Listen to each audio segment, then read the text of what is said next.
Hello viewers. America மற்றும் சீனா இடையே June 9ஆம் தேதி வர்த்தக ஒப்பந்த பேச்சுவார்த்தை நடைபெற உள்ளதாக அமெரிக்க அதிபர் டொனால்ட் ட்ரம்ப் அறிவித்துள்ளார். அமெரிக்க பொருட்களுக்கு சீனா அதிக வரி விதித்து வருவதாக ட்ரம்ப் குற்றம் சாட்டினார்.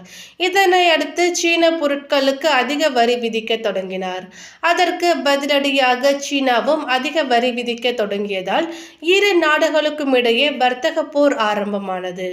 அதனைத் தொடர்ந்து சீன பொருட்களுக்கு அமெரிக்கா 145% வரி விதித்தது. இரு நாடுகளுக்கு இடையே நடந்த பேச்சுவார்த்தையை தொடர்ந்து புதிய வரி விதிப்பை 90 நாட்களுக்கு நிறுத்தி வைத்து சுவிட்சர்லாந்தின் ஜெனீவா நகரில் இரு நாடுகளுக்கு இடையே ஒப்பந்தம் ஏற்படுத்தப்பட்டது. ஆனால் அதற்கு பிறகு சீனா வர்த்தக ஒப்பந்தத்தை மீறிவிட்டது என டொனால்ட் ட்ரம்ப் சீனாவை குற்றம் சாட்டினார்.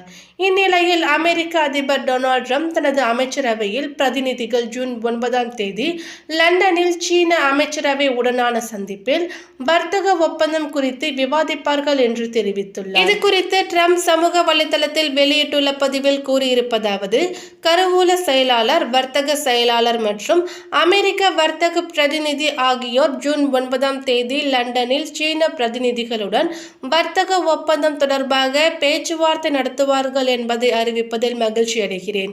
இந்த கூட்டம் மிக சிறப்பாக நடக்க வேண்டும் என்று குறிப்பிட்டுள்ளார். மேலும் இது போன்ற பல முக்கியமான தகவலை நீங்க தெரிஞ்சுக்கணும்னா எங்க சேனலை சப்ஸ்கிரைப் பண்ணிடுங்க. தேங்க்யூ.